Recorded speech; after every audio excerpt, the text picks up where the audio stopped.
एक बात याद आ गई कि जो हो रहा है वो अच्छा ही हो रहा है और जो आगे होगा वो भी अच्छा ही होगा।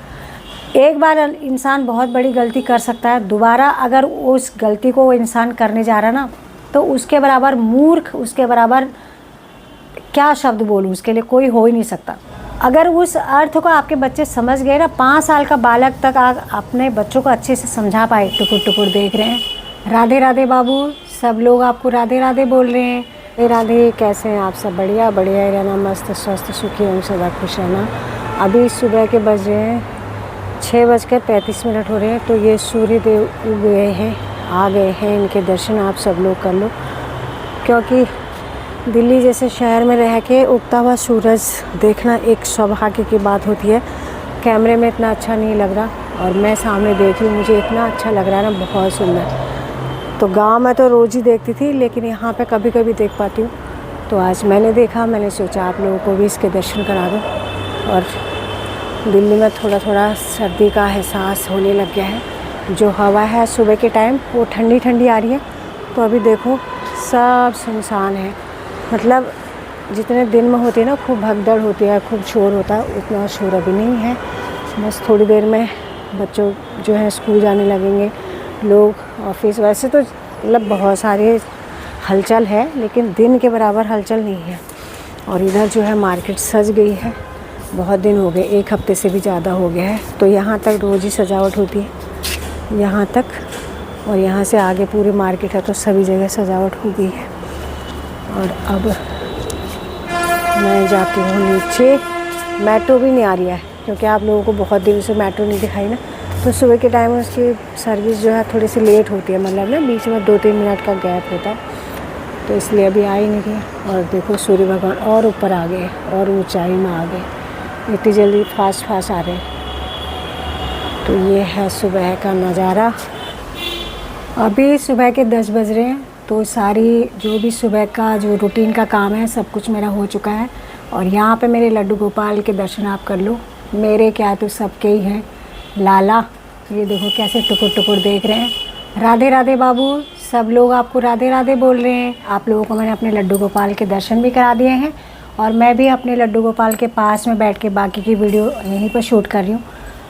तो एक बात याद आ गई कि जो हो रहा है वो अच्छा ही हो रहा है और जो आगे होगा वो भी अच्छा ही होगा। हम घर पे जैसे अकेले रहते हैं ना, तो ऐसे मन में विचार आते रहते हैं। और एक ये भी है कि अपने उम्र का अनुभव जो हमने किया है, तो उस अनुभव के अनुसार हमें बहुत सारी बातें याद आती हैं अपने, जब से हमने होश संभाला है। तो वो सारी यादें, मतलब सारी तो हम नहीं कर सकते, क्योंकि हमारी लाइफ में कभी कभी कुछ ऐसा समय आता है कि जो या तो बहुत अच्छा होता है या बहुत बेकार होता है। तो उस समय को याद करते करते बहुत सारी यादें आ जाती हैं। तो जो मैंने अभी कहा कि जो हो रहा है वो भी अच्छा हो रहा है और जो आगे होगा वो भी अच्छा ही होगा, क्योंकि इन परमात्मा की इच्छा के बिना एक पत्ता भी नहीं हिल सकता। हम कुछ कर ही नहीं सकते। हाँ, कर्म करना हमारा फ़र्ज़ है, जो कर्म हमें सौंपा गया है, चाहे अपना घर चलाना है, संसार में हम आए हैं, अपना जो भी हमारा कर्तव्य है उस कर्तव्य को हम निभाते हैं, तो वो हमारा कर्म है। कर्म करना हमारा फ़र्ज़ है। अगर बैठे बैठे रहेंगे तो हमारा शरीर सड़ जाएगा और हम किसी काम के नहीं रहेंगे। और कहते हैं ना, खाली दिमाग शैतान का घर, तो वो हमारे लिए खतरा है। तो कर्म तो करना ही है। तो जो मैंने ये कहा, इसके लिए मैं एक छोटी सी कहानी आप लोगों को सुना देती हूँ। कहानी ऐसे है कि एक राजा अपने मंत्री के साथ आखेट पर गया। आखेट मतलब शिकार करने के लिए जंगल की तरफ गया। जब उन्होंने बहुत दूरी तय कर ली रास्ते की, तो एक रास्ते में जो राजा था उसके हाथ पे एक पेड़ की टहनी टकराई, तो उसका अंगूठा कट गया। और कटने के बाद अंगूठा कोई सूखी टहनी पर लगा होगा या कांटे से लगा, तो खून बहने लग गया। जो राजा था वो चिंतित हो गया कि मेरे अंगूठा कट गया और इस पर खून निकल गया। तो उसने अपने मंत्री को कहा कि ये क्या हुआ, मतलब खून निकलने लगा, तो मतलब ये क्या संकेत है। तो मंत्री बोला, जो हो रहा है वो अच्छा हो रहा है। अब राजा को क्रोध आ गया कि मेरा हाथ कट गया, मेरा अंगूठा कट गया और खून बह रहा है, और ये बोल रहा जो हो रहा है वो अच्छा हो रहा है। अब राजा क्रोध में था, वहाँ से वो आगे बढ़े। आगे रास्ते में देखा राजा ने कि ये बहुत बड़ा गड्ढा है। उसने अपने मंत्री को उस गड्ढे में धक्का दे दिया और फिर हंसने लग गया। और राजा ने मंत्री से पूछा कि क्या हो रहा है। मंत्री फिर से बोला कि जो हो रहा है अच्छे के लिए हो रहा है। और राजा को फिर से क्रोध आया। राजा ने कहा देखो मैंने इसे गड्ढे में धक्का मार दिया, ये मुझे बचाओ कहने के बजाय ये बोला कि जो हो रहा है अच्छा हो रहा है। राजा फिर से क्रोध में था, वो आगे बढ़ गया वहाँ से। और जब फिर से उसने बहुत सारी रास्ते की दूरी तय करी तो आगे जाके उसने देखा कि बहुत सारे लोग वहाँ पर बैठे हैं। और राजा निकला वहाँ और उन लोगों ने उसे घेर के रख दिया। तो राजा ने पूछा कि आप मुझे क्यों घेर रहे हो, मैं तो शिकार पर निकल रहा हूँ, मुझे आगे जाने दो। तो बोले कि नहीं, हमें एक इंसान की ज़रूरत है, उसकी हमने आज बलि देनी है। और राजा घबरा गया। तो अब वो बहुत सारे लोग थे, अब उन बहुत सारे लोगों को देख के राजा घबरा गया। तो राजा तो क्या करता, अपने को बचा नहीं पाता, अकेला था। तो उन्होंने जो उनका सरदार था उन्होंने कहा कि भाई इसे चेक करो, इसकी तलाशी लो, कहीं पर कट पट का निशान तो नहीं है, क्योंकि हमें थोड़ी सी भी कट का निशान अगर होगा कहीं पर तो उसकी बलि हम नहीं दे सकते। अब देखा तो राजा का अंगूठा कटा था और उस पर खून निकल रहा था ताज़ा ताज़ा।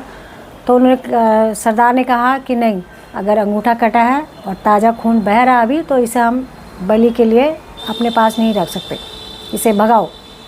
और राजा वहीं से उल्टे पैर भागा भागा भागा आया अपने मंत्री के पास और मंत्री को उसने दंडवत प्रणाम किया। तो जब राजा ने मंत्री को दंडवत प्रणाम किया तो मंत्री घबरा गया, बोला महाराज आप ये क्या कर रहे, ऐसा मत कीजिएगा।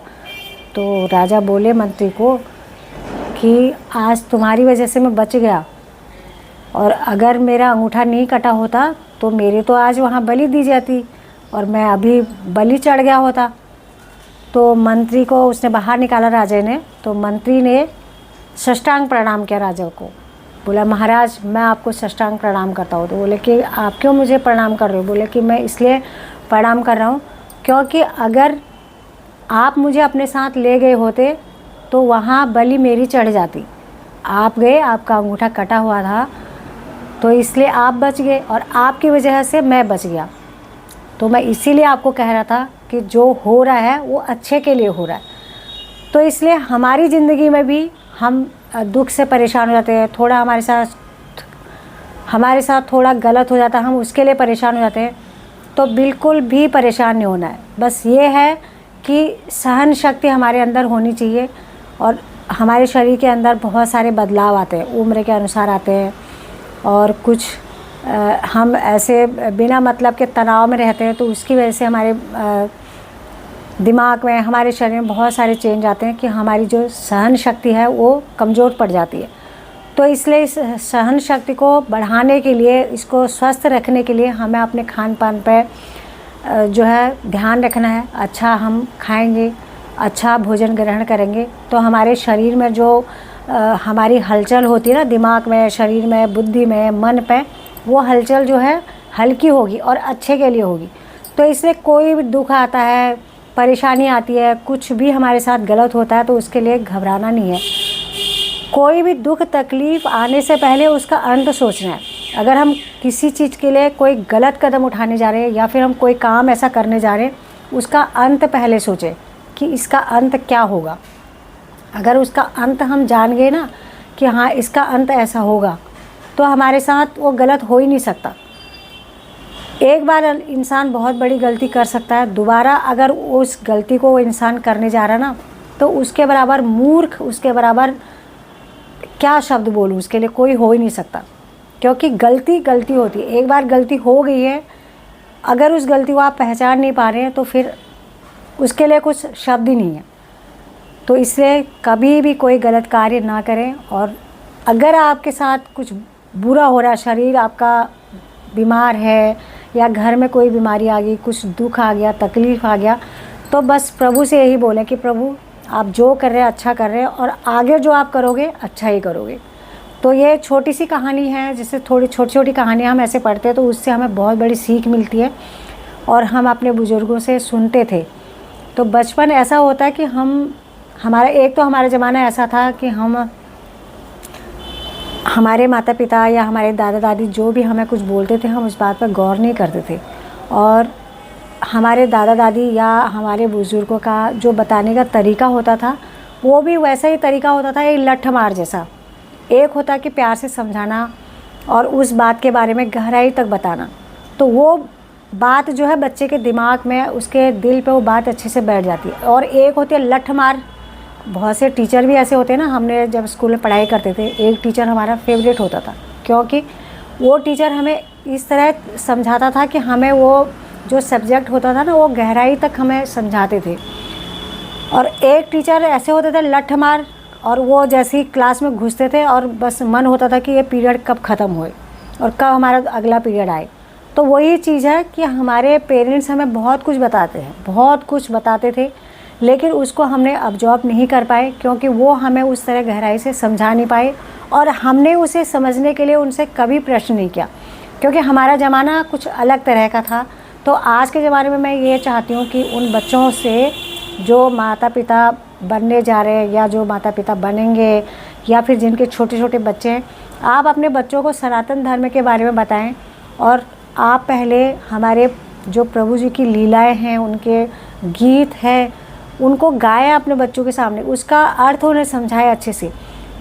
अगर उस अर्थ को आपके बच्चे समझ गए ना, 5 साल का बालक तक आप अपने बच्चों को अच्छे से समझा पाए, सच में मैं 110% आपको गारंटी देती हूँ कि आपके बच्चे संस्कारी होंगे। आपके वो हर जगह आपको आपका आदर करेंगे और कोई ऐसा कार्य नहीं करेंगे कि जिसके लिए आपको सर झुकाना पड़ेगा अपना। तो बस दुख तकलीफ़ परेशानी को तो ये तो आनी जानी चीज़ है भैया। किसी को आज तक आपने देखा है कि वो सदा सुखी रहा या फिर कोई सदा दुखी रहा? ऐसा कोई भी नहीं है। आजकल क्या शुरू से ये है इंसान के अंदर कि मैं ही हूँ, मैं खाऊँ, मेरे पास सब कुछ हो। सबके पास होना चाहिए सब। यहाँ पर एक इंसान ऐसा नहीं मिलेगा, सब लगे हैं कुछ ना कुछ करने में, कुछ ना कुछ कर। हर इंसान सुबह होती है शाम तक, रात तक। शहरों में देखो दिन रात एक रहता है, हर इंसान अपनी मेहनत करता है।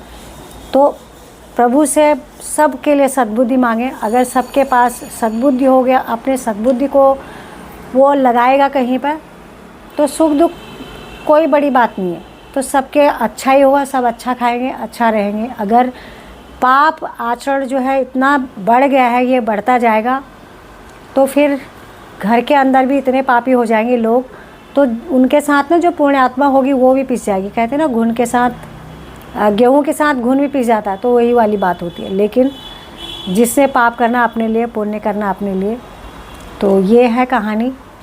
तो आज की वीडियो को मैं यहीं पर समाप्त करती हूँ। आपको वीडियो कैसे लगी कमेंट लाइक शेयर ज़रूर करना। आप मेरे चैनल पर नए हैं तो मेरे चैनल को सब्सक्राइब कीजिएगा। मैं इंस्टाग्राम पर भी हूँ, आप मुझे वहाँ भी फॉलो कीजिएगा। कल आते हैं नई वीडियो के साथ, तब तक के लिए जय श्री राधे कृष्णा, राधे राधे।